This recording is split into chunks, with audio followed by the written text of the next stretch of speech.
Two teams here amped and ready for football, and off we go in week 2 of Draft Champions. This fielded a few yards into the end zone. And he'll take it back to about the 19-yard line.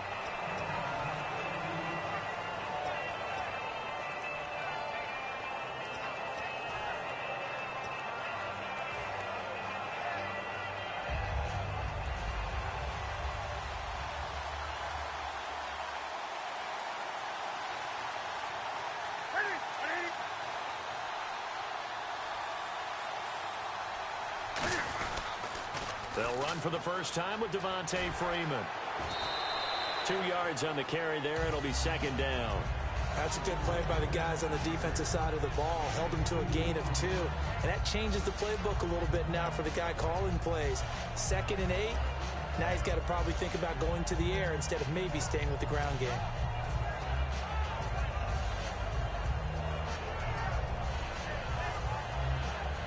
See if they stay on the ground for second down.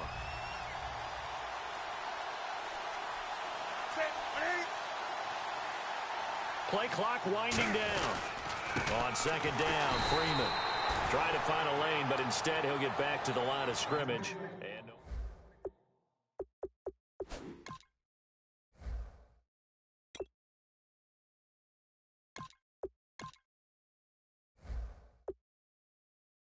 battle there. It wasn't a big run given up. They don't always have to absorb the body blows. Sometimes they dish them out themselves.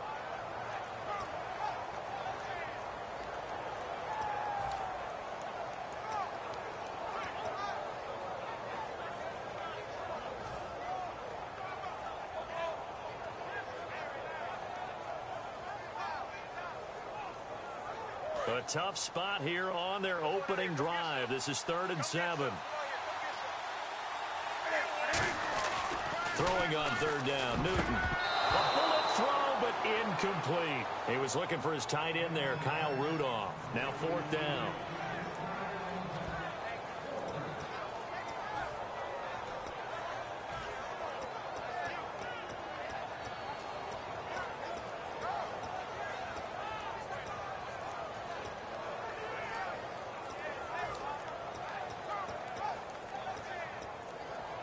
The play clock's running down. And now the punt team couldn't get ready in time, and this is going to be a delay.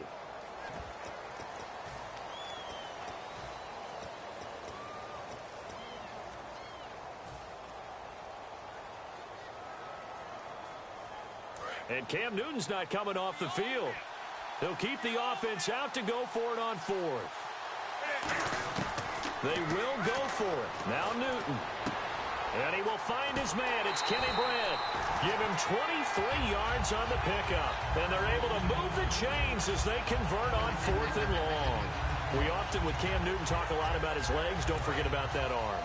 He can throw it on a rope. He can loft it. He's got the touch that's been developed throughout his career. But the big part about just watching him throw it, it seems almost effortless. Now the first carry here for Todd Gurley. And he takes this up right near the 45-yard line. 5 yards on the carry. Good pickup on 1st down. And that's exactly what you want on a 1st down run. Pick up 5 yards, bring up 2nd and 5. The defensive line, though, they've got to figure out a way to out-leverage the guys up front because the offensive line is winning at the point of attack.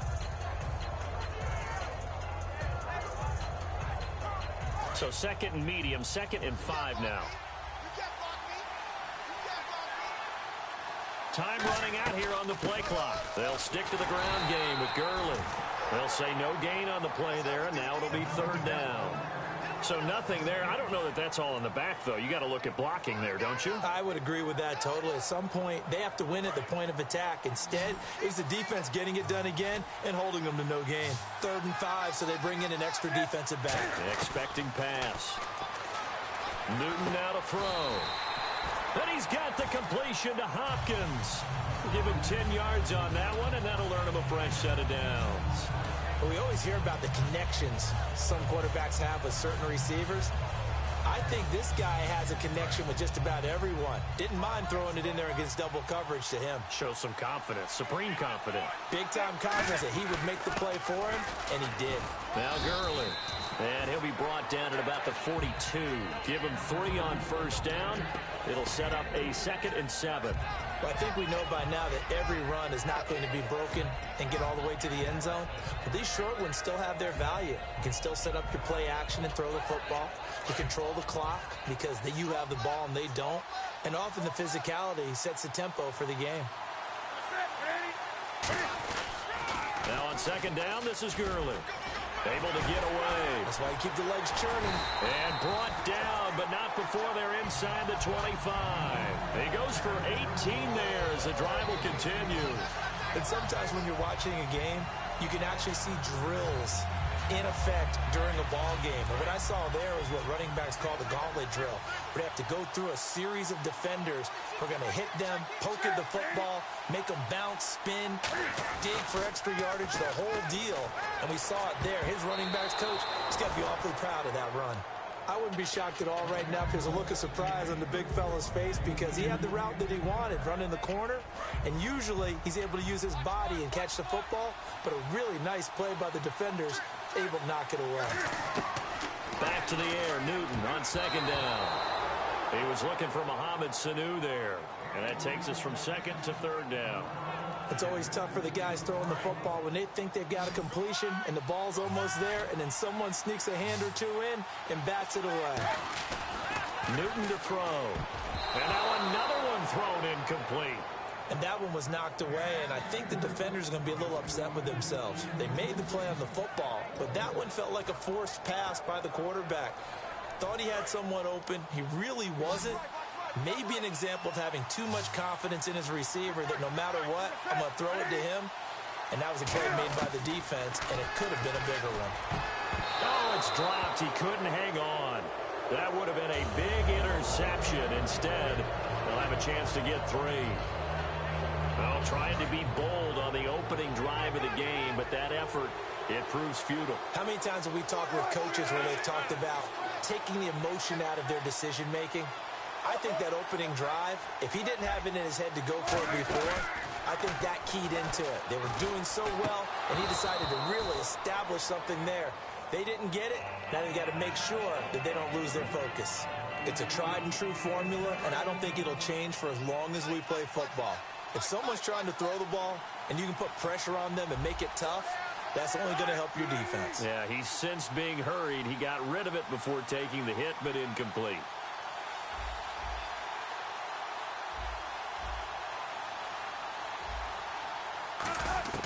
Again on 2nd and 10, it's Wilson. He hits his target. It's the tight end, Torlolo. And they get him down, but not before he takes it across the 40-yard line. And coaches always harp on the quarterback reading the defense and getting it to the open man. That's good recognition there. And how about what he did after the catch? Yeah, hit your tight end, let him get some rack. Yeah, when he gets moving, not many guys want to come over and put a hit on him, do they? Just a yard on the pickup there, and it'll bring up a 2nd and 9. Alongside my broadcast partner, Charles Davis, Brandon Gaudin hits the Seahawks with a football to begin quarter number 2. They've got a 2nd and 9 to start things out. 9 yards still remaining here to pick up the first on 2nd down. Now Wilson on 2nd down. Evans has it left side. 4 yards on the completion, and it sets up a 3rd down. I know many people like to throw to the tight end, maybe in a little flexed out position because he creates mismatches with his size. The slot receivers do the same thing with their quickness, their speed, and their route running savvy. From the gun on 3rd down, Wilson. And yes, he found Torlolo. It's a gain of 11 yards that time, and it produces a new set of downs. And Brandon, from our time in college football, where receivers weren't running the traditional NFL route tree, one thing they did learn, find open areas, find soft spots, and set up and catch the ball. I think we just saw that there. Yeah, we saw that indeed, picking up the first. That one good for 16, and the drive will continue. And now the passing game here in the second quarter starting to heat up a little bit. Don't you feel the rhythm starting to happen, right? You see it. Now the confidence is starting to rise. I think now as a play caller, because that has happened, you lean on it a little bit more. You don't go totally away from running the football, but you do say, guess what? We can throw it. We can throw it well with a whole lot of confidence. Some think that teams really won't throw a slant route unless you have a receiver that has a lot of stature to him. But sometimes the little guys, they get lost in there. People can't really locate them. And they run that quick cut on the slant, and oftentimes they can turn it into big plays. And that is caught. Herman Moore. Give him 10 yards on the pickup, and it'll be second and very short. So Herman Moore, his first grab of the game, and back in his day, he shattered all the Lions' receiving records. And he did it with a number of different quarterbacks. He was the target for defenses to adjust to. And I guess the best way to put it is, Herman Moore, that guy, could play in today's game and be just as successful. Well, a well-executed blitz, no doubt. Great job by the linebacker. Maybe the quarterback, if he could have seen that, could have audibled there. Yeah, he needed to be in a different play because that one just meshed perfectly for the defense. All the gaps were filled except for the one the offense really wanted to run through, and that was filled by a big man wanting to make a tackle. And he made a great tackle.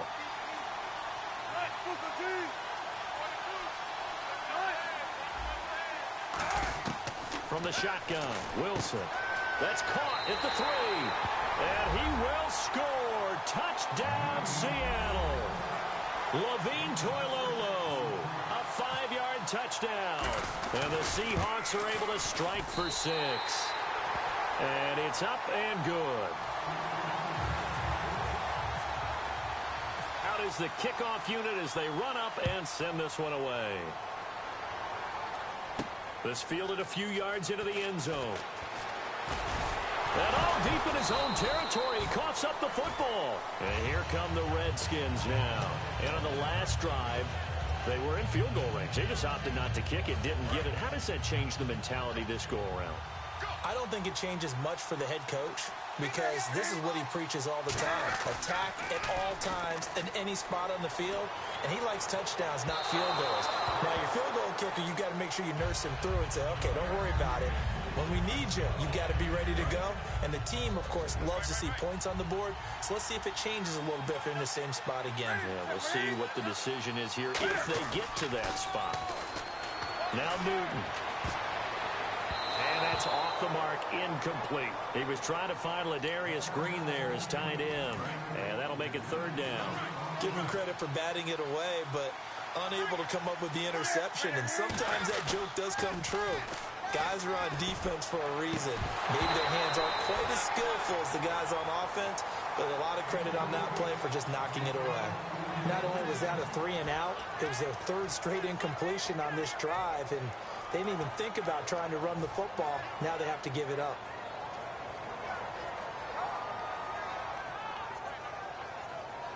The 3 straight incompletions, they don't care. That hasn't dissuaded them. They're going to go for it on 4th. They will go for it. Now Newton. Then he's got the completion to Hopkins. 17 yards on the pickup. And on 4th and long, somehow they're able to keep the drive going.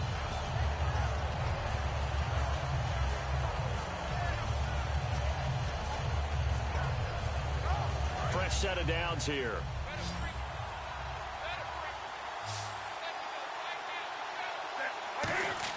On 1st and 10, Newton looking for his tight end Rudolph, and it's intercepted. A great read, and it's picked off. And the return here is stopped at the 35-yard line. The Seahawks offense now, they get set to go back to work. And that recipe on their last drive that resulted in a touchdown looked pretty good, so they'll be hoping to do that once more. And it takes me back to when we sat with the offensive coordinator and the head coach. They felt pretty good about their game plan and thought there were some holes in the defense, and they exploited them the last time out. Let's see if they can come back and put together a similar drive. And we'll see if they can do just that. On 2nd down, here's Wilson. And his throw here's incomplete.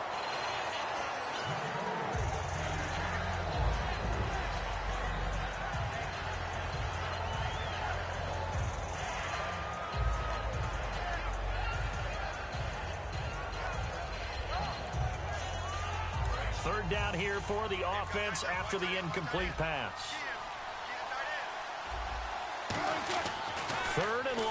It's Wilson going back to Moore. This time he's got it complete. And they'll get 10 there, but it leaves them just short for 4th down. The field goal unit's going to stay put on the sideline. They're going to go on 4th down here.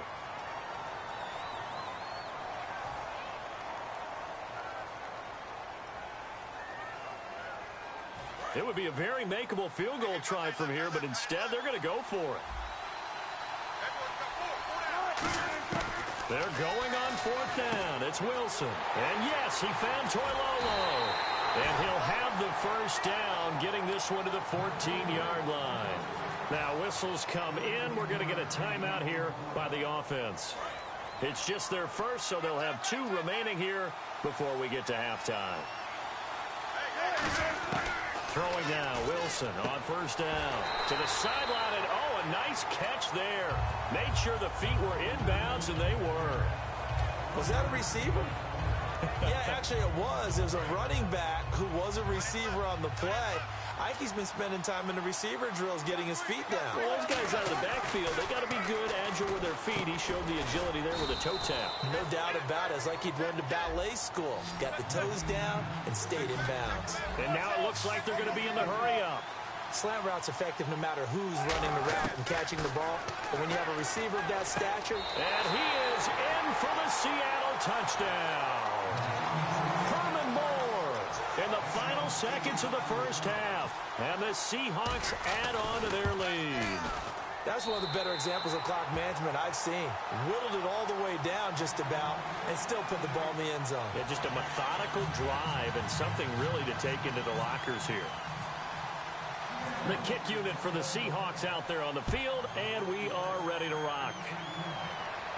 This fielded a few yards into the end zone. And in hindsight, probably should have stayed where he was, as he'll only get back to the 16-yard line. So out now come the Redskins. And you got to think, if this is anything other than just taking a knee, I'd be very surprised. Yeah, they've got enough to talk about at the half. Why do anything else? Just get out of there. A final shot before the break. Newton. Is this intercepted? It is. It's intercepted. Picked off by Tremaine Johnson. And he will be brought down as time is now run out on this first half of action. Both teams appear ready for the fight ahead, and we resume action here in quarter number 3. This is fielded at the goal line. And not a bad return here. He gets it out to the 25-yard line. And out now come the Seahawks.